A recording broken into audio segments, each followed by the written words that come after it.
Pag-uwi sa bansa mula sa kanyang pagbisita sa Myanmar at Thailand, agad dumiretso si Pangulong Rodrigo Duterte sa burol ni dating Senador Leticia Ramos Shahani.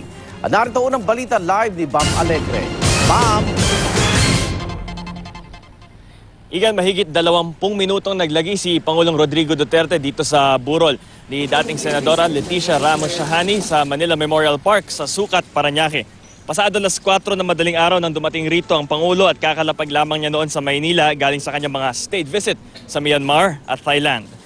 Ikinatuwa ni dating Pangulo Fidel V. Ramos, kapatid ni Senador Ramos Shahani, ang pagbisita ni Duterte at mas ikinatuwa niya ng ibahagi raw sa kanya ang mga tagumpay na nakamit daw ni Duterte sa kanyang mga biyahe sa dalawang bansa. Pakinggan natin ang pahayag ni FVR. It's a great honor for the whole family and the 3 children who are all professionals in their own right waited for him.